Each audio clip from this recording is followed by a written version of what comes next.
Puji Tuhan, selamat pagi, salam sejahtera di dalam kasih Tuhan kita Yesus Kristus. Kita patut bersyukur kepada Tuhan kalau pagi hari ini kita masih diberikan kesempatan oleh Tuhan. Bersama-sama kita boleh ada di hari yang baru ini. Pagi yang baik ini mari kita mau bersama-sama menyediakan diri dan hati kita untuk mendengarkan firman Tuhan. Kita berdoa.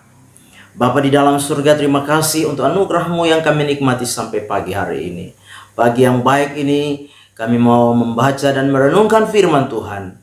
Berkati kami semua ya Bapa. Dalam nama Tuhan kami Yesus Kristus kami berdoa.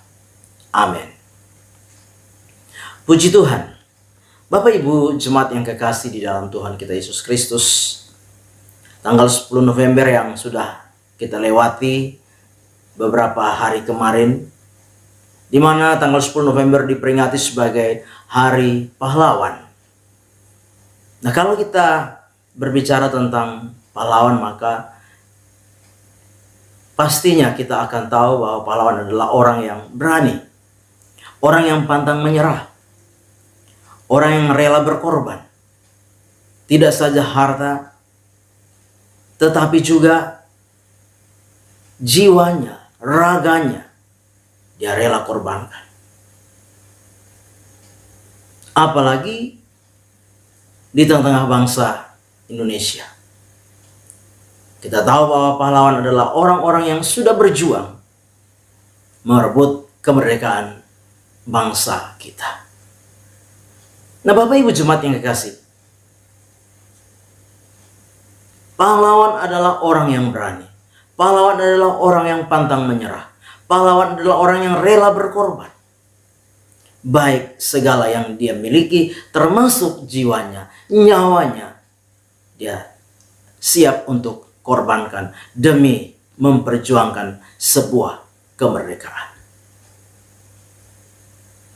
Pagi hari ini, sebagai orang-orang yang percaya kepada Kristus Yesus Tuhan, firman Tuhan di dalam Amsal pasal yang ke-16 ayat 32. Amsal 16 ayat yang ke-32 berkata, orang yang sabar melebihi seorang pahlawan, orang yang menguasai dirinya melebihi orang yang merebut kota. Sekali lagi Amsal 16 ayat 32 berkata, orang yang sabar melebihi seorang pahlawan, orang yang menguasai dirinya melebihi orang yang merebut kota.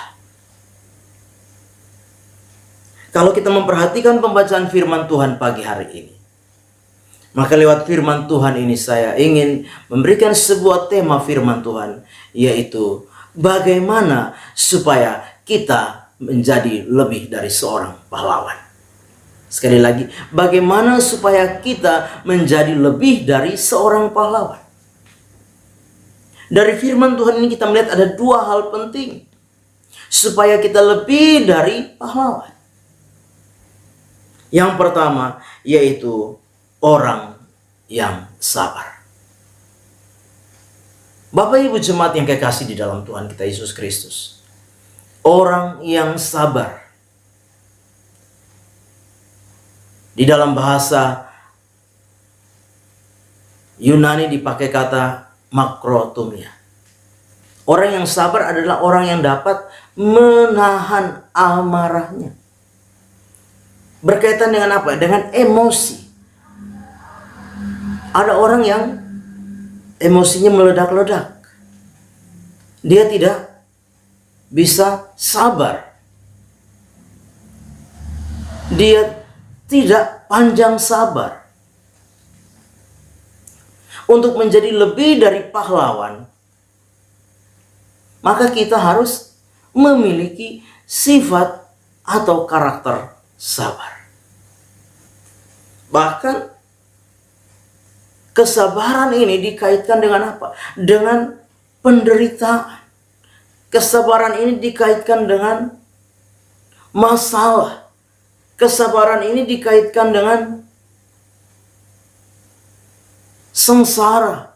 Kesabaran ini dikaitkan dengan pergumulan. Ketika kita mampu sabar di tengah-tengah pergumulan, di tengah-tengah masalah, di tengah-tengah kesulitan, di tengah-tengah tantangan, di tengah-tengah penderitaan yang Tuhan izinkan terjadi dalam hidup kita, kita menjadi orang-orang yang tetap bertahan. Kita menjadi orang-orang yang tetap bertekun. Maka kita lebih dari seorang pahlawan. Maka kita melebihi seorang pahlawan. Bapak Ibu jemaat yang kekasih di dalam Tuhan kita Yesus Kristus. Sabar berkaitan dengan karakter. Bagaimana dengan kesabaran di dalam hidup kita hari ini? Apakah kita adalah orang-orang yang sabar atau panjang sabar? Mari kita mau belajar bersama-sama. Hanya orang-orang yang panjang sabarlah yang masuk di dalam kategori orang-orang yang melebihi seorang pahlawan. Yang kedua dikatakan orang yang menguasai dirinya. Orang yang menguasai dirinya. Dalam terjemahan lain, orang yang mampu mengendalikan dirinya. Orang yang mampu mengekang dirinya, menguasai diri, bukan hal yang mudah, bukan hal yang gampang. Menguasai diri dari berbagai hawa nafsu, keinginan-keinginan daging yang berjuang melawan keinginan roh di dalam setiap kehidupan kita. Firman Allah berkata orang yang tidak dapat menguasai diri sama seperti tembok yang roboh. Nah, ketika kita tidak mampu menguasai diri, maka kita seperti tembok yang roboh. Yang apa? Yang mampu dikuasai oleh musuh. Kita akan diserang oleh musuh tatkala kita tidak mampu menguasai diri, karena kita seperti tembok yang sudah roboh. Tidak punya lagi satu pelindung, tidak punya lagi satu benteng pertahanan di dalam setiap kehidupan kita. Karena kita tidak mampu menguasai diri, kita tidak mampu mengendalikan diri, kita tidak mampu kontrol diri.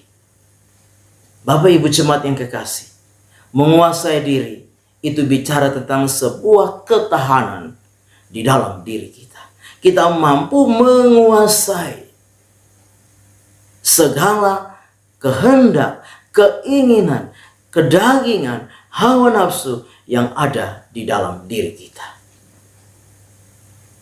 Bukanlah hal yang mudah, bukanlah hal yang gampang, tetapi sebagai orang-orang percaya, kita perlu mengerti dan menyadari bahwa kesabaran dan penguasaan diri adalah buah Roh Kudus. Di dalam Galatia 5 ayat yang ke-22 dan ayat yang ke-23 di sana. Sabar dan penguasaan diri adalah buah Roh Kudus. Artinya apa? Artinya bahwa ketika kita mampu hidup menurut pimpinan Roh Kudus, kita hidup di dalam tuntunan Roh Kudus, maka kesabaran dan penguasaan diri itu akan Roh Kudus berikan di dalam setiap kehidupan kita, sehingga kita mampu menjadi pribadi-pribadi yang melebihi seorang pahlawan. Pagi hari ini biarlah di dalam kita menjalani hari-hari kehidupan kita, kita menjadi pribadi-pribadi yang melebihi seorang pahlawan. Orang yang sabar melebihi seorang pahlawan. Orang yang menguasai dirinya melebihi orang yang merebut kota. Amin. Kita berdoa. Bapa di dalam surga, terima kasih untuk firman Tuhan yang sudah kami dengar pagi hari ini. Biarlah firman itu boleh menjadi rema, menjadi berkat, menjadi kekuatan di dalam setiap kehidupan kami. Kami bersyukur untuk firman-Mu yang sudah kami dengar pagi hari ini. Dan pagi yang baik ini, sebelum kami melangkah di hari yang baru ini, kami menyerahkan seluruh kehidupan kami, roh, jiwa, dan tubuh kami dalam tangan Tuhan. Terpujilah nama-Mu Bapa, kami mengucap syukur. Dalam nama Tuhan kami Yesus Kristus kami berdoa. Amin. Selamat pagi, Tuhan Yesus memberkati.